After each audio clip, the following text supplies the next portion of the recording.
अस्सलाम वालेकुम नाज़रीन, आज मैं ड्रामा सीरियल सुकून की 34 एपिसोड के रिव्यू के साथ आपकी खिदमत में हाजिर हूँ। किसके शुरू में हम देखते हैं कि रज़ा जो है ऑफिस जाने के लिए तैयार हो रहा होता है, लेकिन नताशा का फ़ोन आता है और वो उसको कन्विंस करती है कि वो उससे मिलने के लिए ज़रूर आए।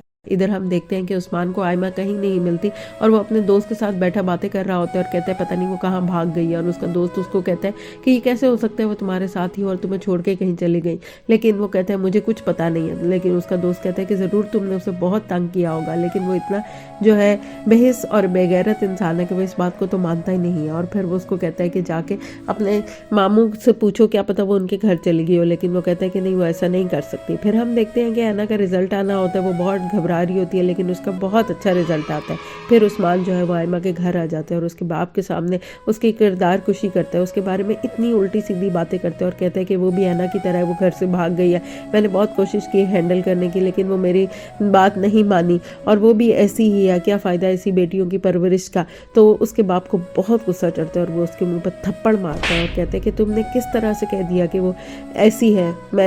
मैंने ही गलत किया कि तुम जैसे घटिया इंसान के हवाले मैंने अपनी बेटी कर दी और ये तुम बकवास करो, बकवास बंद करो। तो नाजरीन, उस्मान की तो गेम ही पलट गई। वो उसका तो ख्याल था कि उसके मामू भी उसके हम ख्याल हो जाएंगे और आयमा को बुरा भला कहेंगे, और आयमा जिसका कुछ पता नहीं चल रहा उसको वहाँ जाके पता चलता है कि वो तो पहले से ही अपने माँ बाप के घर पहुँच चुकी है। इधर हम देखते हैं कि रज़ा को उसका बाप बुलाकर कहता है कि तुम जाओ नताशा से मिलो, मीटिंग कैंसिल हो गई है। और हम देखते हैं कि आयमा के बाप को बहुत ज़्यादा दुख होता है, बहुत गुस्सा आता है। और उस्मान जो है, उसकी माँ भी जो है अपने भाई से बात करने की कोशिश करती है और कहती है मुझे माफ़ कर दो। लेकिन वो कहता है कि आपके बेटे ने इतनी बड़ी तोहमत और इतना घनौना और घटिया इल्ज़ाम लगाया, वो भी मेरी बेटी पे। मैंने तो अपनी बेटियों की बहुत अच्छी परवरिश की है, यकीनन आपने नहीं किया। और फिर वो फैसला करता है कि आयमा यहीं रहेगी और कभी भी उस घर में दोबारा नहीं जाएगी। तो नाज़रीन, अब हम देख रहे हैं कि बाप की बप्ता जो है वो जाग गई है। एक बेटी को तो खो दिया, वो यकीनन दूसरी बेटी को खोना नहीं चाहता। अब उसको आहिस्ता आहिस्ता पता चल जाएगा कि उस्मान की असल में असलियत क्या है। नाज़रीन, हम देखते हैं कि जब भी रिज़ल्ट या भी कोई खुशी या गमी का मौका होता है तो बच्चों को हमेशा पेरेंट्स की याद आती है। और ऐना को भी अपना रिज़ल्ट देख के अपने बाप की याद आती है, जो उसको हमेशा अप्रिशिएट करता होता था, और इस वक्त वो मौजूद नहीं है। वो बहुत ज़्यादा डिप्रेस हो जाती है। फिर हम देखते हैं कि ऐना का बाप जो है वो रियलाइज़ करता है कि उसने बहुत माजी में गलतियाँ की, अपनी बेटियों पर एतबार नहीं किया, और अपनी बीवी से कहता है कि तुम लोगों ने मुझे कुछ बताया ही नहीं, इतना सब कुछ हो गया। तो वो कहती है आप कुछ सुनने को तैयार ही नहीं थे। और अब उसको एहसास होता है और वो कहता है कि मैं अकल का अंधा नहीं हूँ, मैं अपनी बेटी की तकलीफ महसूस कर सकता हूँ। और फिर अपनी बीवी से भी माफ़ी मांगता है और कहता है कि मुझे माफ़ कर दो। और उसको बार बार वही बातें याद आती हैं कि आयमा किस तरह रो रो के बता रही होती है कि उसे 3 दिन होटल में रखा गया और उसका खाना पीना भी बंद कर दिया गया।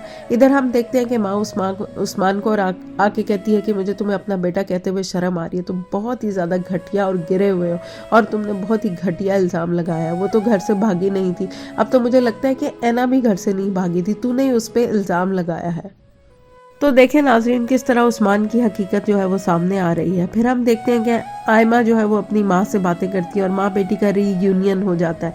और फिर वो कहती है कि अब अब्बू कैसे एतबार कर रहे हैं, अब उन्हें कैसे पता लग गया उस्मान की हकीकत। तो वो कहती है शायद हमसे नफरत कर कर के थक गए, अब उनको जो है याद आ रहा है कि मेरी बेटियाँ भी हैं, और अब उन्हें याद आ रहा है कि मेरी बेटियाँ ऐसे नहीं कर सकती।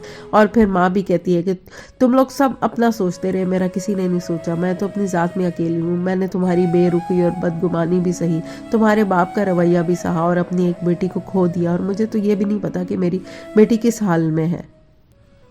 फिर हम देखते हैं कि हमदान जो है वो ऐना की जो है सक्सेस को सेलिब्रेट करना चाहता है, तो उसको सरप्राइज़ देता है, उसको बुलवाता है। उसके लिए उसने बहुत शानदार होटल में इंतज़ाम किया होता है, केक मंगवाया होता है, उसको गिफ्ट में सोने का सेट देता है और फिर उसको कहता है, उसका हाथ पकड़ के केक कटवाता है। तो आयमा बहुत हैरान होती है और बहुत खुश होती है। और नाज़रीन, हम देख रहे हैं कि उनके दिलों के फासले कितने दूर हो गए।